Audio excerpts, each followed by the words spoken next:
The moment we opened the game, something felt wrong, and I don't mean jump scare wrong. I mean that quiet, uncomfortable feeling you get when your brain says everything's fine, but your body is already panicking. It was supposed to be a fun New Year's Eve horror game. A countdown, a party setting, maybe a few cheap scares. We were joking around, laughing, hyping it up like, all right, last game of the year, let's survive this. I even said, confidently, how bad can it be? Yeah, famous last words. The screen faded in on a massive digital clock hanging above a crowded party hall. Fireworks were frozen mid-explosion outside the windows, lighting the room in flashes of red and gold. NPCs were dancing, cheering, counting down like it was the happiest moment of the year. Everything looked normal. Too normal, then the music stuttered, not stopped, just skipped, like the game hesitated. The lights flickered once. Then again, my heart started racing, and nothing had even happened yet. You know that feeling where the tension creeps in for no logical reason. That's exactly what this was. I leaned closer to the screen without realizing it. The countdown voice began. 10, 9, the NPC stopped dancing. 8, 7, every single character slowly turned to face us at the same time. Their smiles didn't change, but suddenly they felt wrong, like masks. 6, 5, the cheering audio warped, twisting into something deeper, heavier. Almost like screams buried underneath laughter, I whispered, "Okay, I don't like this. 4, 3. The camera slowly zoomed in on the clock. My hands were sweating. My heart was pounding so hard I could feel it in my ears. 2, 1. The moment the countdown hit 0, the screen exploded into static. The speakers blasted a wall of screams, raw, panicked, overlapping. Then everything went black. No menu, no music, just silence. For a second, none of us spoke. Then white text slowly faded onto the screen. Welcome to the new year. And in that moment, we realized something terrifying. This wasn't a game about celebrating midnight. It was about surviving it. And what happened after we pressed continue, that's where everything truly went wrong. When the screen faded back in, the party was still there, but it felt like we had arrived after something terrible had already happened. The same hall, the same decorations, the same giant clock, but now it was empty. Confetti covered the floor like leftovers from a disaster, crushed and scattered under our feet. The fireworks outside the windows were still frozen in the sky, glowing unnaturally bright, like time itself had stopped moving forward. There was no music anymore, just the faint, mechanical ticking of the clock echoing through the room. Each step we took sounded too loud. My character's footsteps echoed like we were trespassing somewhere we didn't belong. I remember laughing nervously and saying, "Okay, where did everyone go?" That's when the clock ticked louder and started counting again, not down, up. The first NPC appeared near the far wall, standing completely still, facing the corner like a child being punished. His party hat drooped to one side. His shadow stretched unnaturally long across the floor. I tried to joke to ease the tension. "Bros in timeout or something."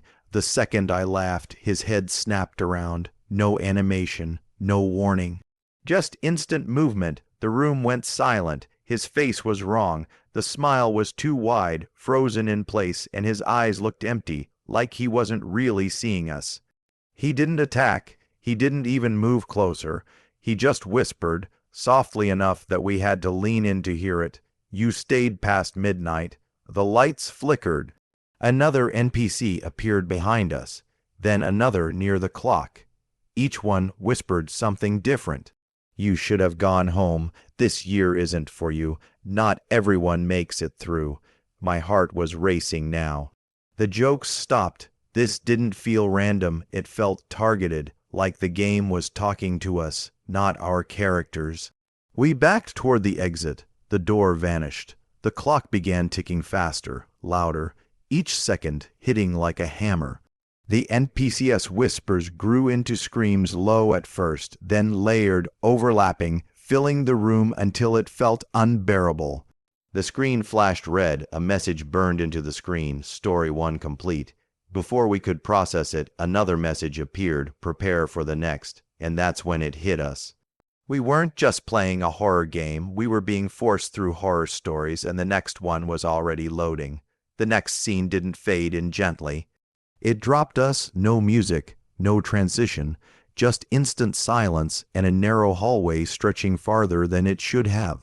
The walls were cracked and stained, like this place had been abandoned long before the party ever existed. A single flickering light buzzed overhead, struggling to stay on. At the end of the hallway stood a door. Brightly painted, fireworks, glittering letters that read Happy NEW Year. I stopped moving. Something about that door felt wrong in a way I can't fully explain. It didn't belong there. I said it out loud too. Nah, that door is a bad idea. Someone laughed nervously and replied, "Relax. It's the only way forward." That's the lie horror games always tell you. The second the door creaked open, the temperature in the room dropped. Frost crawled across the walls, spreading like veins. The cheerful paint on the door peeled away, revealing dark wood underneath, scarred, scratched, and old. Beyond it was a stairwell leading down into darkness. Each step echoed longer than the last, like the stairs went on forever. With every step the air felt heavier.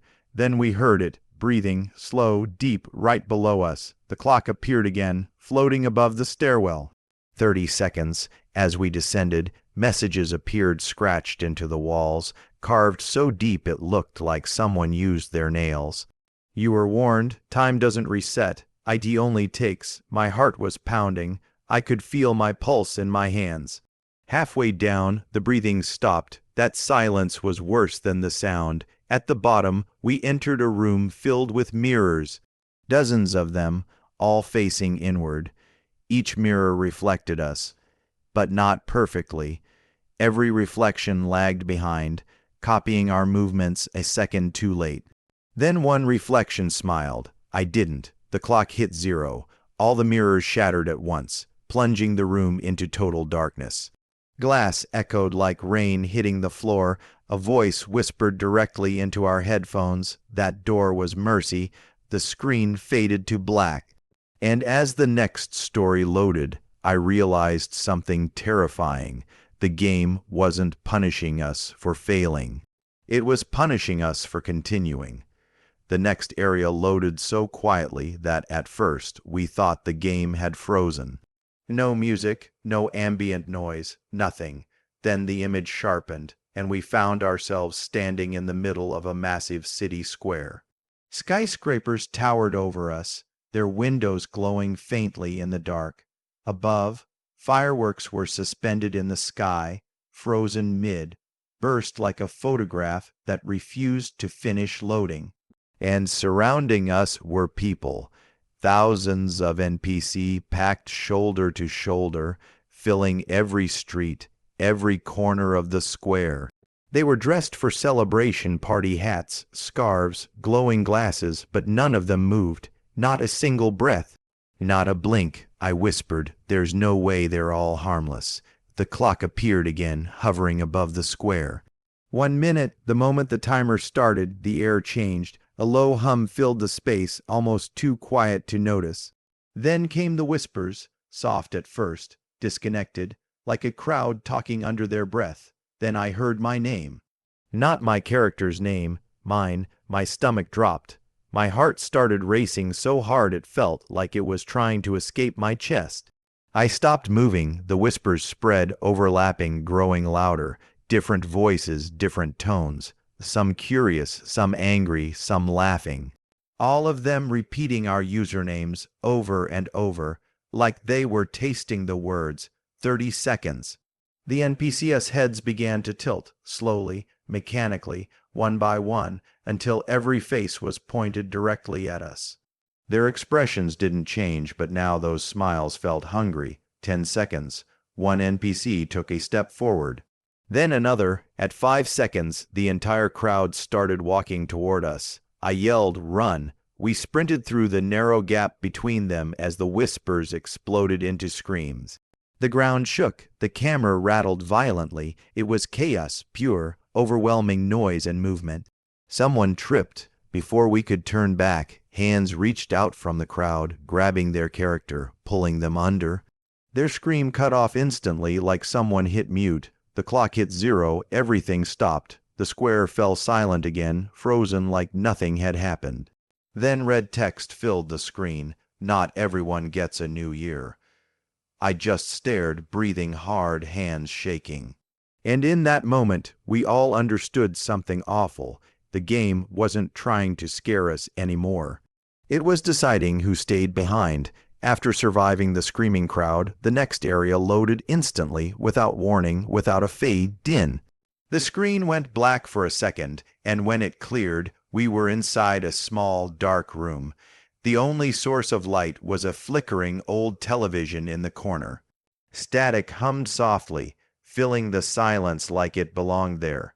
The TV started playing old New Year celebrations footage of laughing people, fireworks, hugs, toasts. At first, it seemed normal, happy, nostalgic even. Then we noticed something wrong. The audio was reversed. Voices were garbled, distorted, like whispers hidden inside the cheerful cheers. Our stomachs turned. Something about it felt off. The image on the screen shifted again. It began to show our gameplay. Every move we had made so far, every mistake, every door we had opened, every step we had hesitated on. It was watching us, not our characters. Us. The camera angle mirrored our viewpoint exactly, as if the game had recorded our reactions, our fear. The clock appeared again, floating above the TV. 10 seconds. A distorted voice whispered, low and cold, directly into our headphones, "You don't get to reset." My hands were shaking. I couldn't even speak. My teammates stayed frozen, staring at the screen. 5 seconds. 4. Every second dragged out like an eternity. Our breathing echoed through the headsets. Suddenly, the game zoomed in on our characters' faces. The details were wrong. Stretched smiles, eyes that flickered unnaturally, shadows that moved independently of the light source. 3 seconds. 2. My heart was pounding so hard I could feel it in my throat. And then 0. The game crashed. Total silence. No menu, no respawn, no music, nothing. We all sat there frozen, and then it happened. Our microphones picked up breathing, not ours, not our teammates', slow, deliberate, right behind us in the room. My stomach dropped. I didn't even dare move. The TV flickered one last time. On the screen appeared a message. The last story is real. We were trembling, unsure if it was the game glitching or something else entirely. The line between what was in-game and what was happening to us in real life had blurred completely. Every instinct screamed at us to shut it down, but curiosity, fear, and adrenaline held us in place. It was at that moment we understood. The game didn't just remember us, it judged us. Every choice, every hesitation, every laugh and scream, it all mattered. And that's when we realized surviving this wasn't about skills or reflexes. It was about enduring the horror the game chose specifically for us.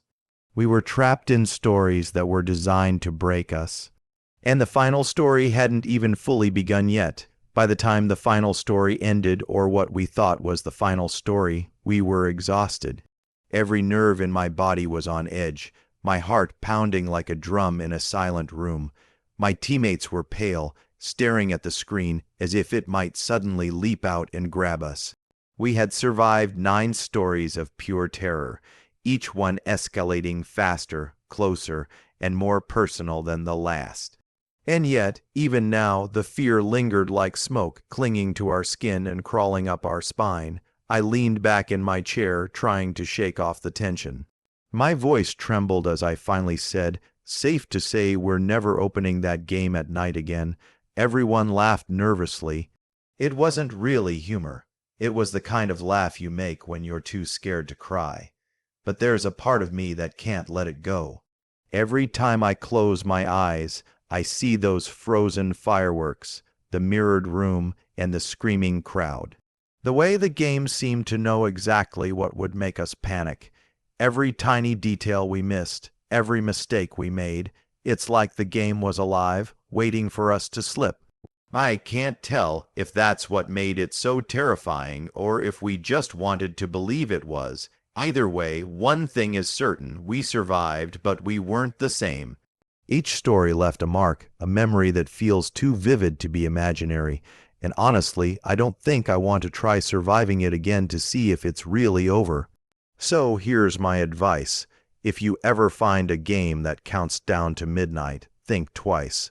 Maybe play it in daylight. Maybe with the lights on. Maybe just don't, because when the countdown hits 0, you never really know what's coming next. If you felt your heart racing even once, hit that like button. You're not alone.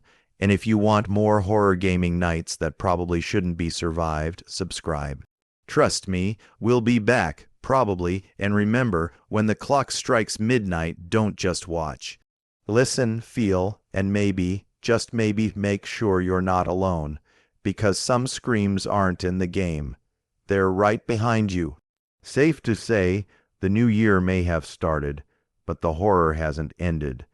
And that's the part that will stay with us until the countdown hits 0 again.